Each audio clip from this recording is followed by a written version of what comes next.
She walked into a church expecting a celebration. What she found instead was her husband standing at the altar, waiting to marry someone else. Annabelle hadn't been invited to this wedding. She wasn't a guest. She was a ghost no one expected to see. And in that moment, standing at the back of that quiet chapel with soft hymns filling the air and sunlight pouring through stained glass, she realized something that would shatter everything she thought she knew about her life. The man standing at the altar in a crisp black suit, adjusting his tie nervously, smiling at the woman in white walking toward him, was Daniel. Daniel, her husband of 6 years, the man who kissed her goodbye that morning and told her he'd be home by dinner. Annabelle's knees nearly buckled. Her breath caught in her throat. She gripped the edge of the wooden pew to steady herself. Because this wasn't a misunderstanding.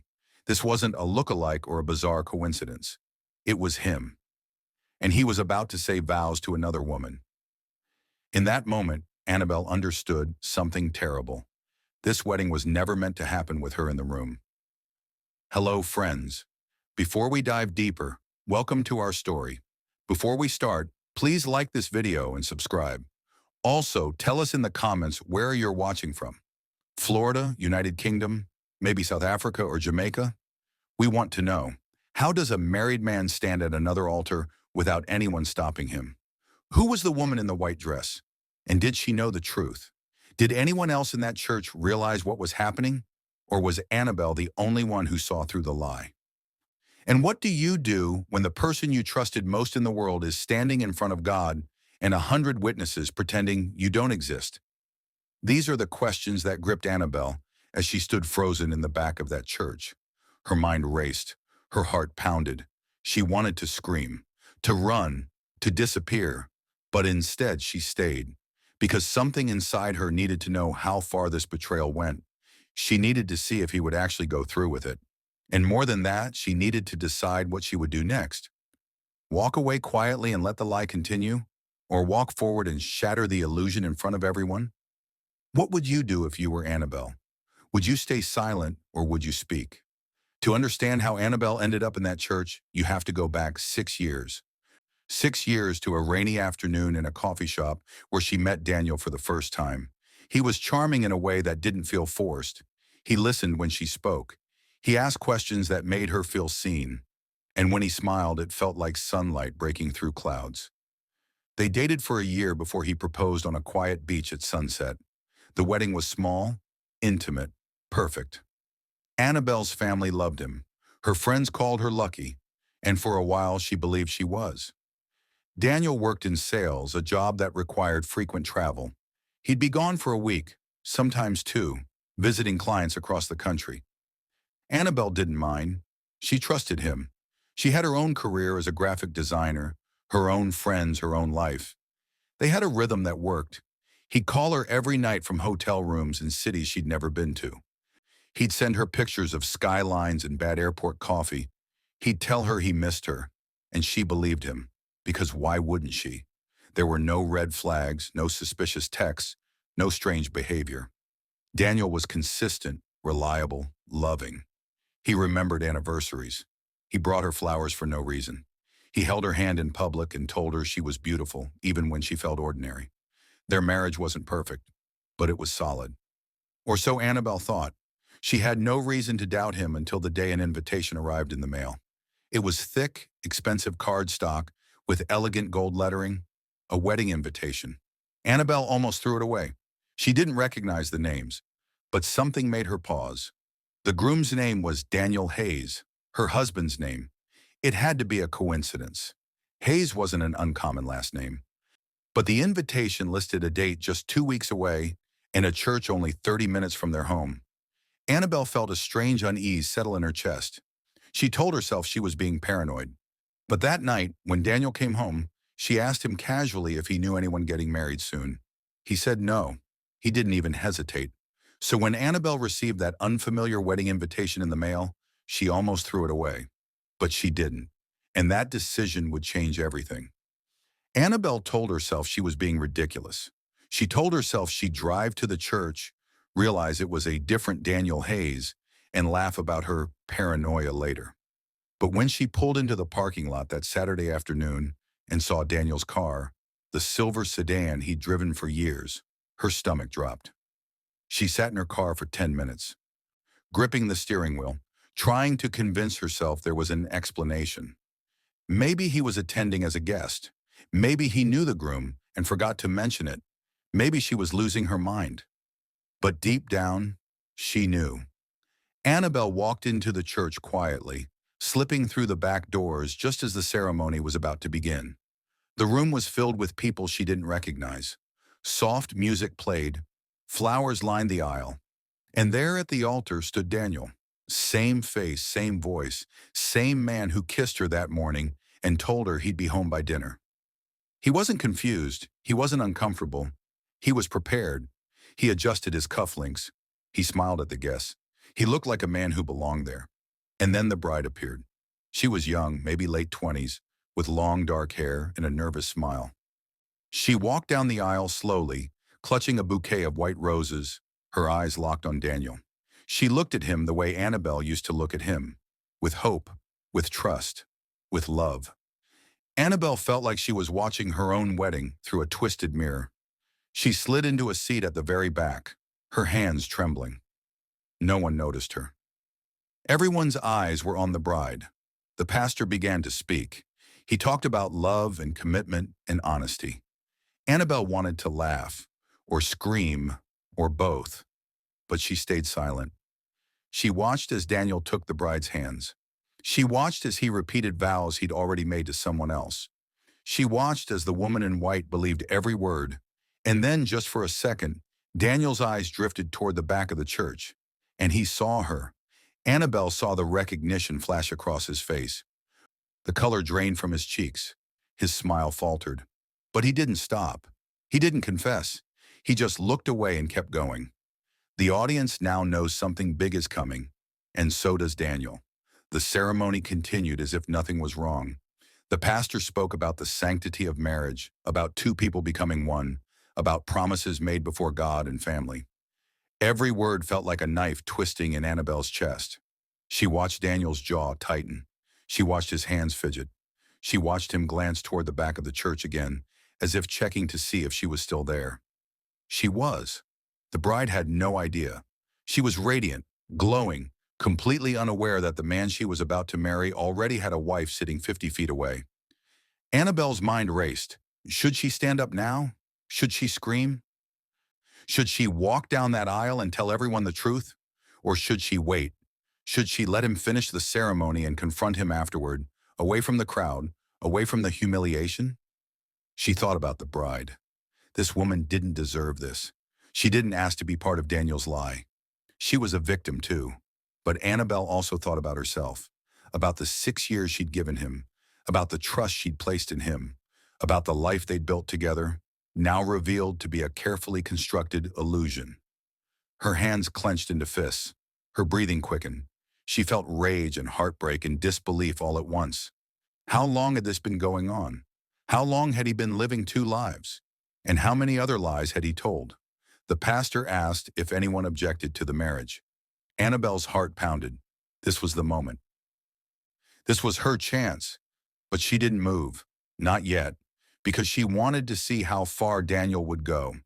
She wanted to see if he would actually say the vows, if he would actually kiss another woman at the altar, if he would actually become a bigamist in front of God and 100 witnesses. The pastor continued. Daniel repeated his vows. His voice was steady, but Annabelle could see the sweat forming on his forehead. She could see the tension in his shoulders. He was scared, and he should be. Every second stretched, every word stung.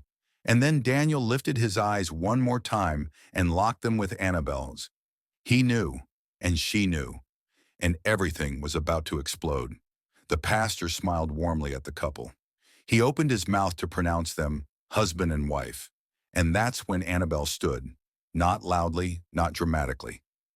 She simply rose from her seat at the back of the church, her movements slow and deliberate. Heads turned, whispers rippled through the crowd. The bride's smile faltered. Daniel's face went pale. Annabelle didn't run. She didn't shout. She walked down the aisle with her head held high, her footsteps echoing against the marble floor. Every eye in the room was on her. The pastor looked confused. The bride looked terrified. Daniel looked like a man watching his entire world collapse in real time. Annabelle reached the front of the church and stopped. She looked at Daniel, then at the bride, then at the pastor. Her voice was calm, steady, and clear. "Pastor, I believe you're marrying my husband." Silence. The kind of silence that suffocates. The kind that makes your ears ring. The bride's bouquet slipped from her hands and hit the floor. White roses scattered across the marble. Her face twisted in confusion, then horror. "What?" she whispered. Annabelle reached into her purse and pulled out her phone. She held up a photo of her and Daniel on their wedding day, both of them smiling, both of them in love. "This is Daniel Hayes," Annabelle said. "My husband. We've been married for 6 years." The bride looked at Daniel, her eyes wide with shock. "Daniel, what is she talking about?" Daniel opened his mouth, but no words came out. He looked trapped, cornered, exposed. The guests erupted in murmurs. Someone gasped. Someone else pulled out their phone. The pastor stepped back, clearly unsure of how to proceed. Annabelle turned to the bride. "I'm sorry," she said quietly. "I'm so sorry, but you need to know the truth. This man is not who he says he is." The bride's legs buckled. A bridesmaid rushed forward to catch her. Tears streamed down her face. "You're lying," she whispered.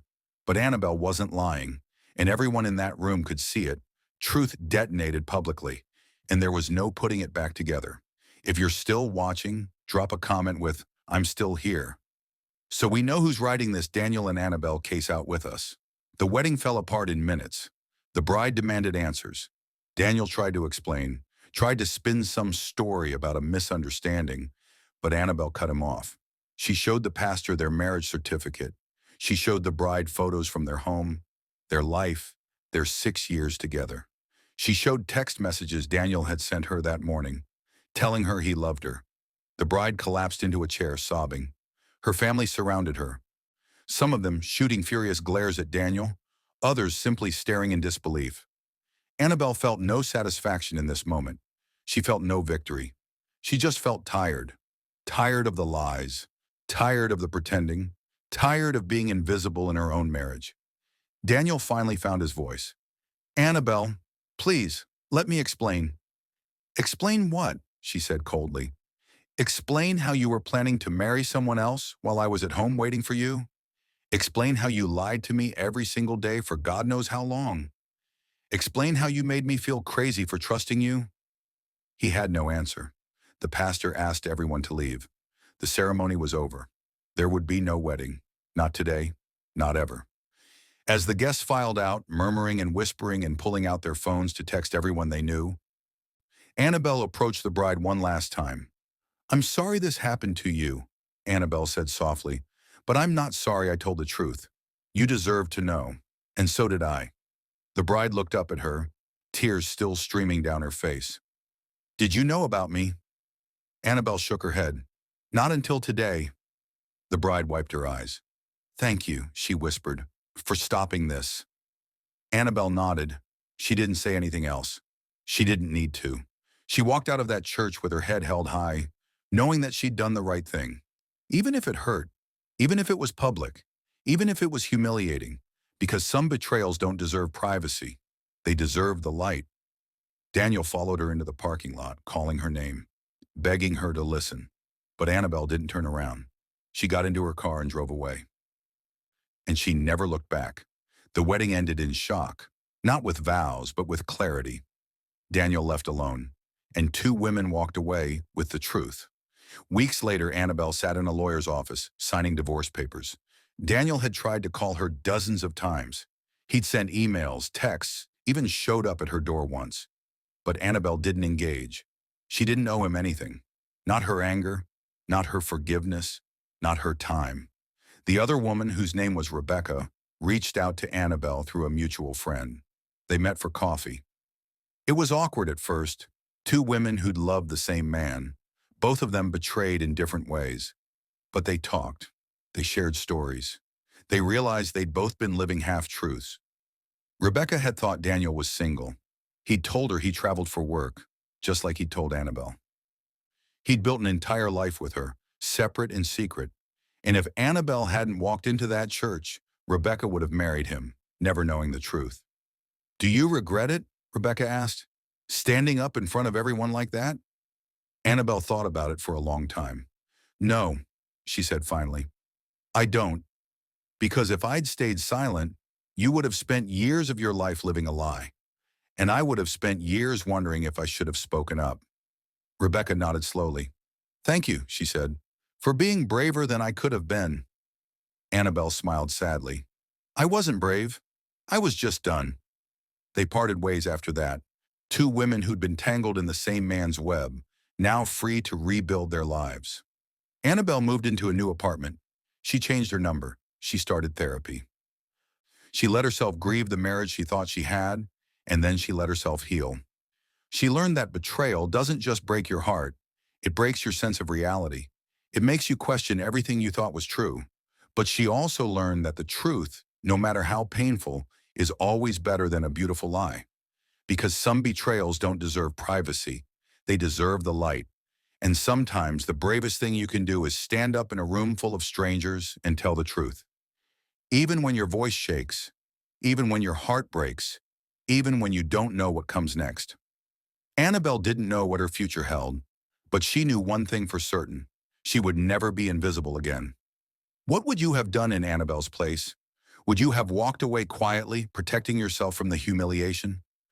Or would you have stood up for the truth, no matter the cost? Could you have watched the person you loved marry someone else without saying a word? These are the questions that haunt us when we think about betrayal, trust, and the choices we make when everything falls apart. If you found this story powerful, leave a comment below and tell us where you're watching from. Share your thoughts. Tell us what you would have done.